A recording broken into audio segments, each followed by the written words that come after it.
All right, take a look at what I found on my front porch. The year 2020 doesn't have a lot to brag about, but this gives me a chance to go out on a high note. This is Jetta Raye Adventures. Jetta Raye Adventures. I've been waiting for this. These are my copies, contributor copies. I'm a contributor to this book, and have been waiting to see what the finished product looks like.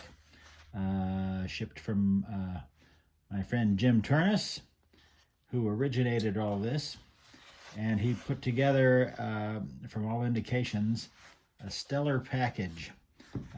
Everything I've heard sounds like a pretty good collection of contributors that he has gathered together for this. So, I've been waiting for a long time. Let's wait no longer. Let's open this thing up and see what it looks like.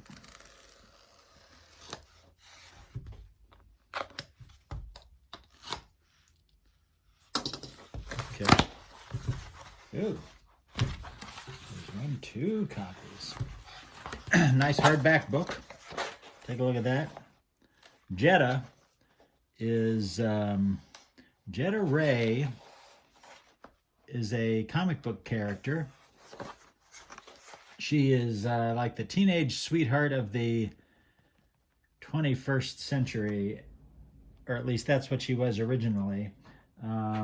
She was created in 1952 and mainly drawn by the great Archie cartoonist Dan DeCarlo, who I worked with during my early days at Archie. And Dan is no longer with us, but Jetta was fondly remembered. I think it was published, there weren't too many issues of it, 3 or 4 maybe. It was published by Standard Publications or Hines or one of those things.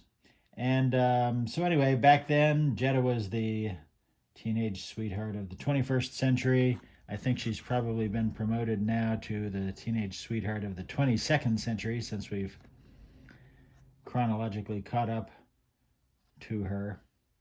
So now she's in the future in the 22nd century. And so, take a look at this. This cover is by my good friend and collaborator Jeff Shultz and inked by Jim Turnus. So, and that's who did that cover? That back cover, that's beautiful.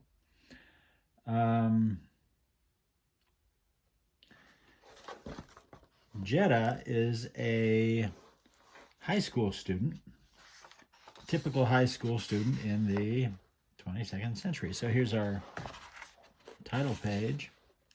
I think originally this thing was going to be a regular comic book, but along the way it evolved into this nice hardback. Okay, let's see who contributed. Well, there's Jim Turnus is the publisher, and our editor, Rich. I guess I should put on my glasses so I can see who all is involved. Rich Marzullo? I don't know, Rich. Okay, so the writers, my pal Chris Yambar, who does stellar work. Here's me, Craig Boldman. Then we have Matthew Manning, Angelo Di Cesare. I know him from Archie Comics. Of course, Paul Kupperberg has worked everywhere and done everything. There's Rich again. Jeff Shultz did some writing, and then Jim Turnus. Now, the art by the high point of the art list is Joe Sinnott. His name will be familiar to fans of the Fantastic Four. He was the, I guess it's probably a consensus that he was the best inker for Jack Kirby in Marvel days. And then my understanding is that this project contains Joe's last work before he passed away earlier this year. Al Milgrom, man oh man, There's some star power. He was a big name at Marvel Comics. And Jeff Shultz again. There's Pat Kennedy and Tim Kennedy, who I've collaborated with many times at Archie Comics. Ken Wheaton. Now, I'm not sure if I've ever worked with Ken Wheaton prior to this. I've sat near him at conventions, but this might be our first collaboration. He does great work. When I first met him, he was doing Popeye. He was drawing Popeye comic books. Let's see, we have Bill Walco, George Broderick, and the inkers are Jim Tornes, Jeff Shultz, Mark Sinnott. Mark, I presume, is related to Joe Sinnott. Tim Estelez, Rich Marzullo, Bill Walco, and Ken Wheaton. And then letterers are Eddie Chapman, Meta Gentili, Ken Wheaton, Jim Turnus. Colors by Mike Woods. All right, so let's see what this bunch has put together. Oh, and here we have a dedication to Joe Sinnott. Well deserved. Of course, it would be dedicated to him. He is greatly missed. All right, so here we are, 22nd century. So we've got, it's a pretty thick book, so we have room for a whole bunch of stories, so that allows us to get a lot of different interpretations of this character. I think everybody is trying to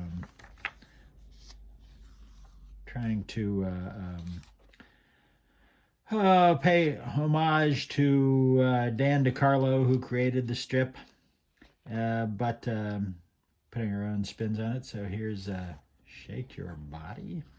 That's the name of this one. That's a nice looking style.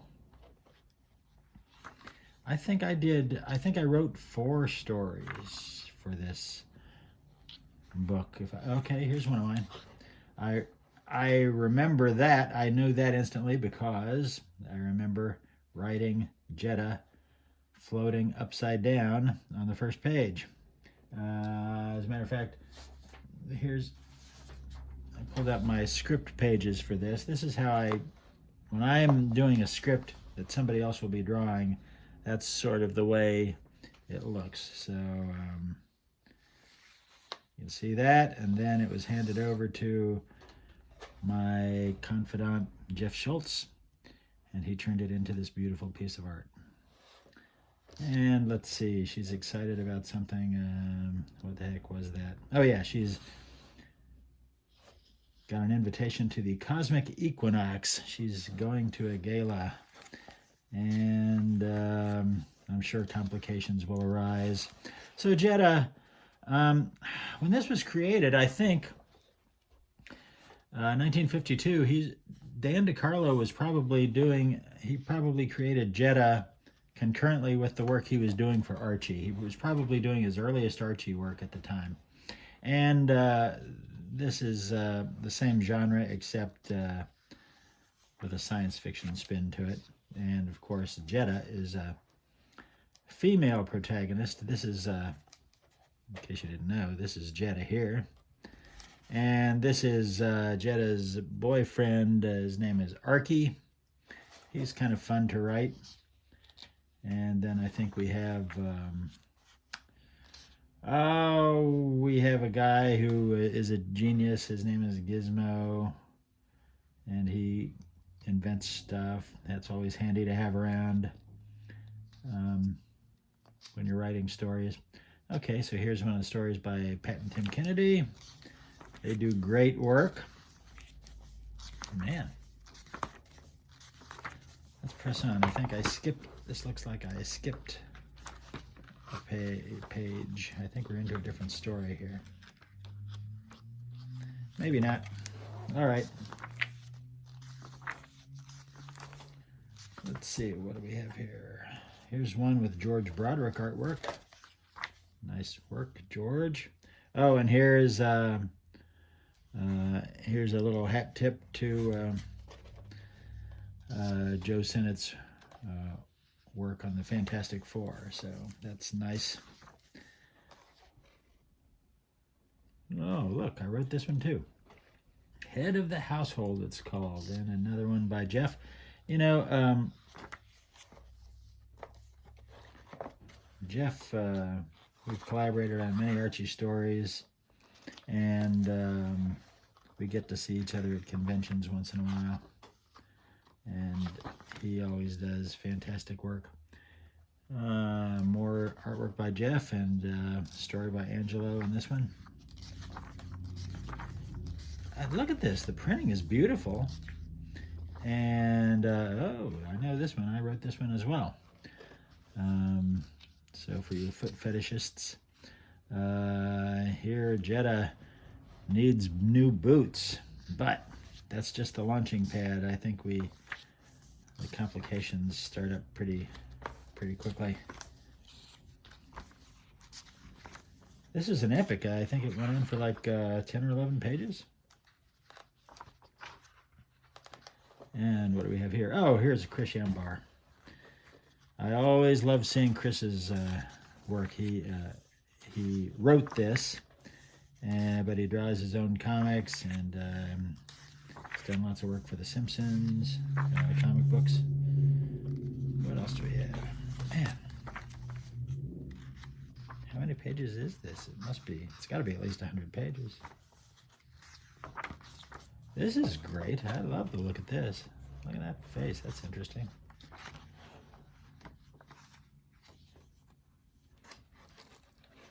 Well, I haven't seen anything yet that displeases me. Oh, here's another one of mine. The binge. And this was actually a special request by the editor.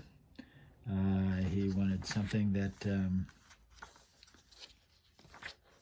brought a Simpsons sort of thing into it, and so I obliged. And what do we have here? Oh, Jetta Raye comic strips and pinups. That's right. I also wrote a series of newspaper style comic strips featuring Jetta. So I had thought those were going to be used elsewhere, but I'm pleased to see them in the book. Fantastic. And a couple of pinups. All right. Oh, here's something here by Joe Sinnott. Okay, so nice shiny cover on that. It's published by Totally Galactic Comics. And that's it. It's a beauty. So, I, of course, haven't read all the stories yet, but I am not too concerned about being let down.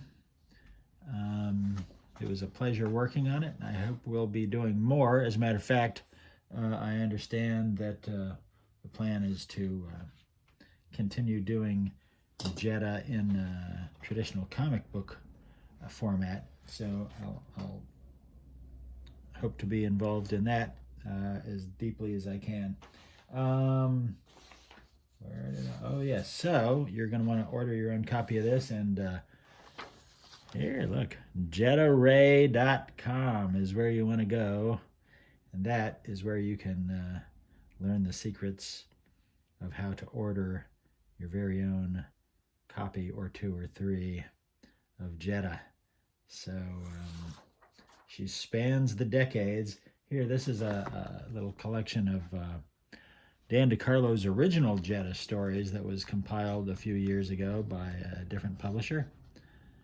But you can see that our contributors have tried to stay true to the spirit of the original stories. So there you go. That's it. This is my last official act of the cursed year of 2020. So let's hope this sparks a better start to the coming year. I think if everybody gets their hands on one of these, I can almost assure that you will enter the new year with a smile on your face.